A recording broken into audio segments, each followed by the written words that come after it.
Welcome to the FutureDDS Dental School Experience Series. We help you decide which dental school is right for you. Every school is unique and will provide a very different experience, and who better to explain that experience than a person or a student who goes to that school. Our goal is to give you a first-hand perspective of every school across the U.S. and Puerto Rico and help you ultimately make the best decision where to spend your 4 years in dental school. So today, we'll be showcasing Cash Ahmed. I said that right? Cash Ahmed? Yep. Okay, cool. Cash Ahmed, he's a fourth-year student, graduating student at Arizona School of Dentistry and Oral Health, ATSU University, man. How you doing today, Cash? Good. How are you doing? I'm good. I'm doing well, man. So just got back from spring break, feeling good. That's how it is. There we go. So, I mean, if you could, man, just reintroduce yourself, tell everybody a little bit more about yourself and kind of what got you involved in dentistry, a little bit about your journey. Okay, so my name's Cash. Originally, I'm from LA. I'm attending school in Arizona. I'm a fourth year at Arizona School of Dentistry and Oral Health. Basically, growing up, had my dentist, who's also a family friend. He kind of got me involved in dentistry at a younger age, and as started getting older, got into college, I just decided to hop on with it and just go along. There we go. We see it worked out in the long run. There we go. It's tough, but it's worth it. That's so true. So I guess if you could, just tell us a little bit more about what do you guys consider ATSU? Is that the kind of the acronym for Arizona? Yeah. So still, there's actually two schools. There's one Arizona, and then Missouri has the other branch. Okay. So it originally started in Missouri, their medical campus, and then it ended up transferring to Arizona, and then Arizona opened up the dental school, I believe, in 2004, and then ever since then, they've just been rolling along, and it's been a really good ride for them. So a lot of the students really happy to go there, and you get a lot of good clinical experience. Man, that's awesome. So I guess if you could just tell us a little bit more about ATSU, AT still, is it, exactly where it's kind of located in Arizona, what city and how big the class sizes are, just a little bit of general information. Okay, so basically it's in Mesa, Arizona, so it's probably half an hour away from Phoenix. Okay. It's still a pretty big city. It's not located in a secluded area. It's out in the city. And each class size is about 75 students, and it's basically they have it's a medical campus, so they have med school, PA, PT, and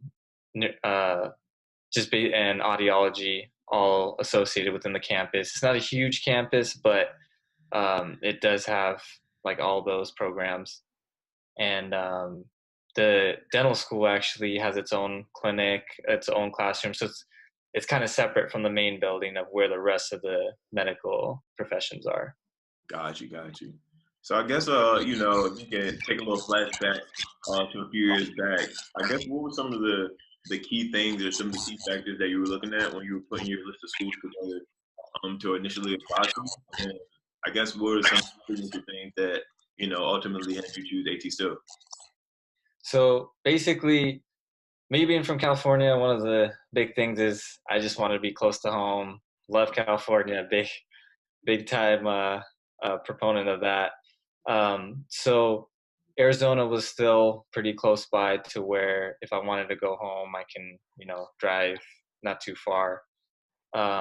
Basically, Arizona, I didn't know much about AT still until I got to the school and realized how, lucky and fortunate I am to be there, just because of how underrated it is. It is a newer school, and it doesn't have the big names as like some of the older schools do, but it's very underrated, and you get all types of experience. When you're so the big thing they look at during an application is community service. So the school is catered around community service. So the more community service hours you have, the more they see you're involved in the community and want to give back, the more likely they are to take you. So basically during interviews as well, all that, if you don't have a certain number of hours in community service, they don't really consider you much Okay. as an applicant unless you rack those hours in. Got you. Got you. So I guess one thing, we'll stay in that little zone when we're applying to schools and, kind of deciding where you want to go to school. Once you actually got your interview there, how was the interview process, if you can remember back, like actually showing up to campus, getting that first experience of being on campus and seeing everything. How was that experience? And I guess if you could just walk us through like how the day went for you. Okay. So basically, getting there is not, like I said, not a huge campus, so it's not really hard to find. Right. We're in the main building. We got there, met up with all the students, and we were taken up to one of the meeting rooms where we met the dean. He came, gave his words, gave us a little speech, and then we kind of broke up into groups, and there were different components of the interview. So there was for me, it started off with the one-on-one interview. Actually, it was two doctors were interviewing me, and then just kind of asked me general questions. And again, a lot of that was catered towards my community service. So they saw I had a good amount on my application, and based on that, a lot of the questions were catered to that, like focused heavy on that. And then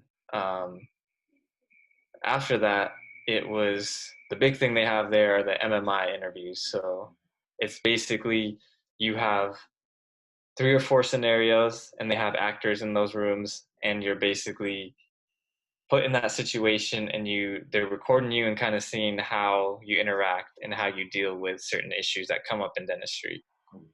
And that was probably the toughest part, because they're purposely trying to, get you off edge, try to throw you off, but you have to, hang in there, and like, there's no right or wrong answer, but they just want to see how you're able to deal with it. Gotcha. And after that, there was a group interview where we're broken up into different groups. And then in those group interviews, we all basically talked about the situations we dealt with in the MMI interviews. And then there was lunch, and we got a tour of the campus. And other than that, like, it was a good experience. The doctors, all good, very open to listening, and there's nothing negative about it. I didn't, feel uncomfortable in any way. I didn't feel like, I was getting grilled in any way. So it was all good. It wasn't like they were out to get you or anything. So Yeah, no. Even though before I went to the interview, I looked, online, kind of Student Doctor Network, seeing like how, and there's a lot of scary stuff on there about AT still, and I was like, oh, this might be bad, but it wasn't anything like that. So, after you actually, go through your interview and all, you get your acceptance in the school, and you finally show up to campus now. So, I guess how was the transition heading into school? And I guess, since you're on your way out, how has it been over the years, kind of settling in, to the routine and, going through clinic and all that? How was that experience? So getting there right off the bat, Arizona this summer, very hot. So you got to get used to that. But they kind of ease you in. Of course, in the beginning is orientation week. They kind of gave you tips, and the first year it was oriented around. We do all our sciences, didactics in the first year, and then we take boards at the end of first year. So, and ASDO went on a modular system. So it was basically a week per class, and that class was basically a whole semester of college you're learning in a week. So it was like Wednesday one test, Friday one test, and then Monday was the final. So the thing they kind of stressed is you can't fall behind, because if you fall behind a little bit, it just keeps trailing and it's hard to catch up. And overall, I liked that concept better at focusing on one class at a time. So, your mind stays focused on one subject and you don't have to do a little bit of one subject and switch over and transition. I just thought personally that was a lot better for me. And then second year for us was all sim clinic. So we're in the clinic, just working on the mannequin, doing all our preps or procedures. And third and fourth year is when you're in the clinic. So third year, you get a lot more freedom, a lot more time. It's not as stressful as first and second year. And fourth year, we have external rotations, which is a huge thing for the school because we get to do a lot of dentistry out in the community, and we get a lot of procedures done that we probably wouldn't have done or been able to do at school. So that's kind of each year on its own. I guess if you could speak a little bit more about, I guess the schedule, like what an average, I guess an average day, an average week at your school looks like, from start to finish. How are the classes set up? Do you guys kind of have, certain days designated for lab and other days designated for classroom? Like how's it kind of set up like an average week there? Okay, so first year was the most hectic. Like I said, every day 8 to 5, just of lecture, and then you go home study because, again, the first test was Wednesday. Like every couple of days you had a test, so there was not much room to, outside of studying. Mm-hmm. So that was all the first year. Basically went throughout that, and then midway through first year, we began our operative class. So we would, in the morning, get a lecture. In the afternoon, we would go to sim clinic and start working on the mannequins there and the typodont. And then it was, again, 8 to 5, usually the full day. And then you would come home, study just for the test. Mm-hmm. And second year, kind of the same concept, except it was all dentistry related.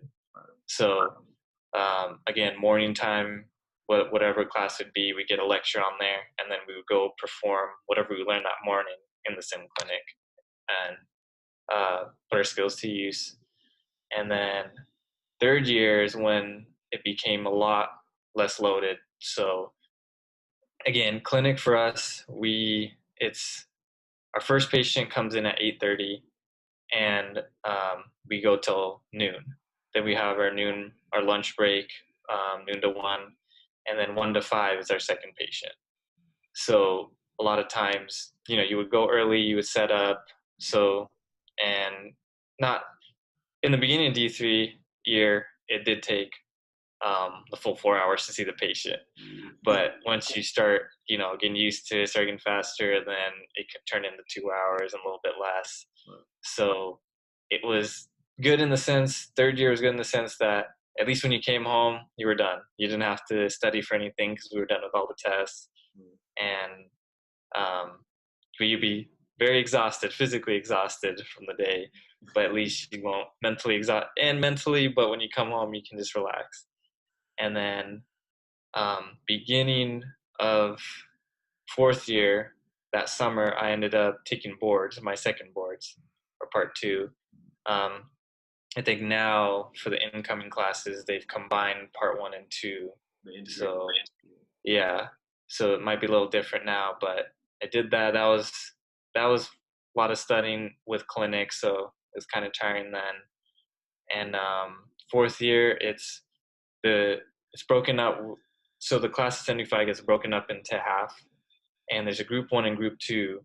So when group 1 goes on rotation, group 2 stays in the clinic. And then so they're gone for a month, we stay at school for a month, and they come back for a month, and then we go on rotation. Because I was part of group 2. That way, half of the fourth years are on campus during each time. And rotations, it's basically, it depends on each different site, but we have rotation sites, I think 60 sites all over the US, and you kind of pick and choose where you want to go.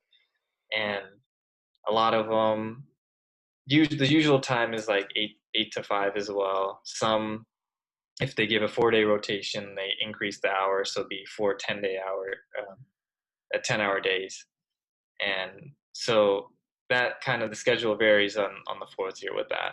But usually you can always say 8 to 5, you're going to be pretty booked up. Right. The 8 to 5 is pretty standard. Okay. Yeah. That's kind of similar to here. I think we have the difference is I think our clinics go to 7:30. So we have like 3 clinics a day instead of two units. It's like a 9, 12, or 9, 1, and then 4:30. Oh, okay. Yeah, but we just have like we have so many patients. I mean, so many students that I guess it's kind of hard, to get so many seats. Yeah, no, same with us. Like, Yeah. kind of have to fight for the seats sometimes, and it's Yeah. just, you want to bring in a patient, but then the chairs are full, so it's understandable.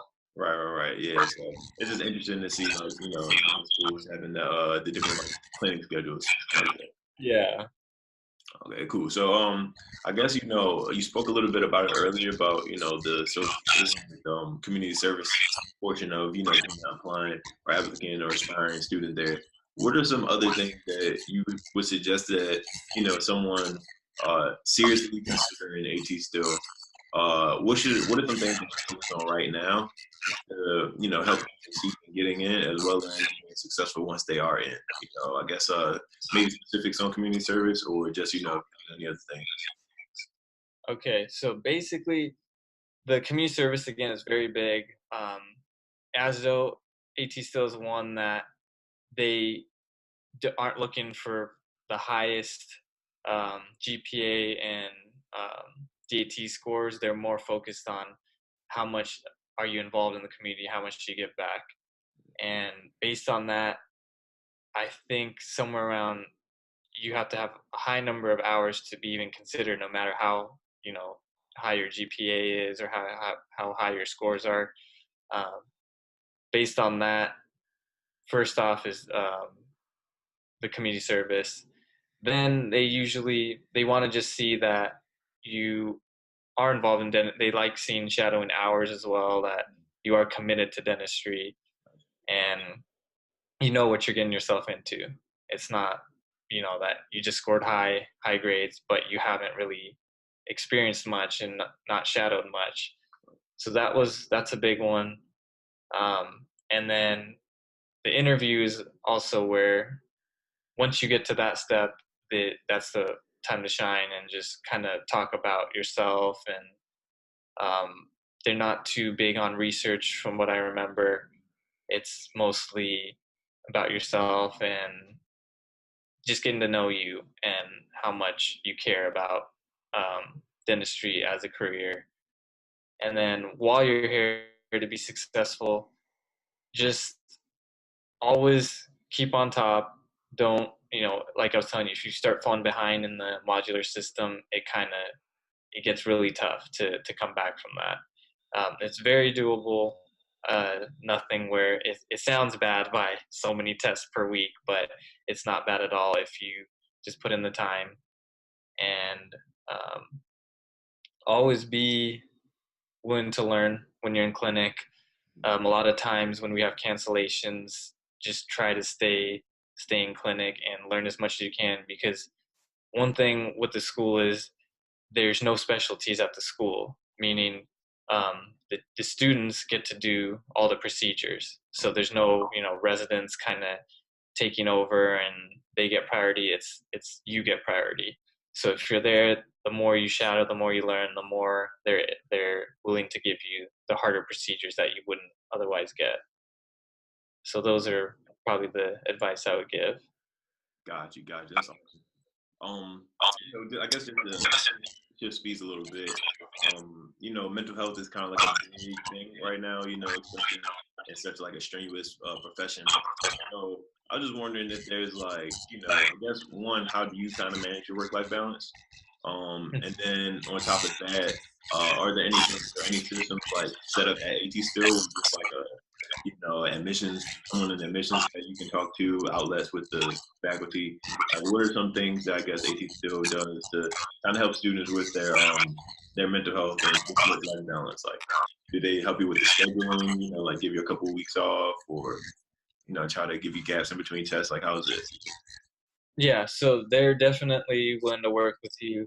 They have, I remember in orientation, they had one of the counselors come in and talk to us, kind of give us tips on not getting burnt out, because they said it's very obviously very common in the profession. And there's they definitely do look out for that and help you out if they see you are getting overwhelmed. There's always a lot of people to talk to, a lot of people to go to, and obviously you can go to the class leadership. They can direct you in ways where to go.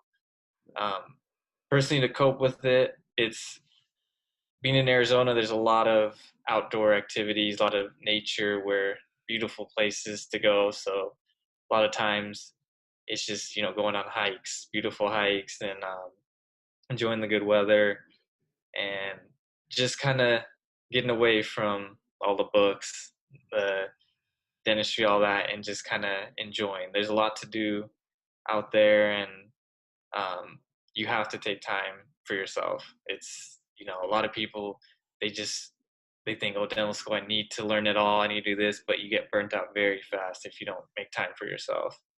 And like, even though first year was very packed with studies, you can still take some time out. It wasn't like constant studying. You can take time out to watch a movie, just relax. So there's always, if you can make time, it will always help. I mean, I hear great things about Arizona. I hear it's a very beautiful place to be. Just like you said, just to go out and just experience Exactly. outside, just chill. Yeah, Cool, there's a cool. lot, especially springtime. A lot to do then. Yeah. So and we're gonna wrap up here. I just got like a couple more questions I want to hit on, but I just want you to speak on, I guess, or just reiterate any major advantages you see at AT still. It could be some things that you spoke on already, or maybe some things that you maybe haven't spoken on. Like if it's whether it's the weather, environment, anything like just some of the I guess major unique advantages that make you experience unique and you wouldn't trade it. Okay. So the external rotations are a big one that we talk about. All the students, we love that you're able to do that, and we really feel they help um, basically get us ready for the real world and working environment. Because being at school, you're a lot of times micromanaged, and then when you go on these rotations, the doctors there give you a lot of freedom and a lot of trust, and you get to diagnose. It's obviously they'll still look to make sure you don't do it all by yourself, but they're looking to make sure they agree with your diagnoses, and then you can go ahead and get a lot of freedom with that. And then the faculty, very great. I've enjoyed all the time at school with all the doctors. They're very for the students, want them to learn, and if they always have your back if you need anything or having trouble with the patient, anything, they'll always come in and help you out. And a lot of them are there, just very good teachers. They want to always teach you and very passionate about their work. So I've enjoyed all the faculty there and the students too. The classmates all very caring about each other. We have each other's backs, and we feel like it's just unity there, which is a big thing because when you come into this profession, you can't do it alone. You need all the help you can get. So it's good that I kind of got that vibe during the interview too, when a lot of them said the same thing, where they've interviewed at different schools, and a lot of times when they see the joy on the face of the students at AT still, it's just a welcoming environment. Got you. So, just to wrap up here, I guess maybe not specific for AT still, but do you have any last words of advice, any like gems of wisdom you could give to anybody who is on their pre-dental journey, trying to get into school, maybe struggling with you, whatever it may have you. Any last words of advice for them? Yeah, just I would recommend trying studying hard for the DAT, because GPA, I feel like it's a long road battle to where you can't change anything with just a couple classes. It's a long process. With the DAT, if you can get a very good score on that, it kind of balances out with the GPA. And again, in my case, I would just say, the more volunteer hours you get, the better. That helped me with the school, and shadowing as well. Just if you can go assist as much as you can and learn before you get into dental school, that saves a lot of stress during dental school. During dental school, um, I shadowed, and when you're shadowing, they kind of show you things and like, well, this is this, but you can't remember it unless you're actually getting your hands on and assisting. And just looking there, when it came to dental school, I remember, I was just kind of lost. It's like, well, I know what this is, but like a lot of people already knew ahead of time, and they're like, I had to ask them, and not that it was, a big deal in that, but it does help if you know you want to do dentistry and want to get into it. Just try to be as active as you can before you get in, and that'll help with the process. Cool, man. We're gonna wrap up here, man. I just want to say thank you again. On behalf of FutureDDS and all the viewers out there, everybody watching right now, I just want to say thank you for taking time out to sit down with us and give your perspective on ATSU, man. It was extremely useful information. I'm sure it'll help a lot of people, go through their decision-making process. Oh no, thank you for having me. Really appreciate it. Man, thank you. But I guess if anyone has any additional questions for you or anything, do you mind getting on social media so that they can get in touch with you directly, or should they head to the website? Like how is that?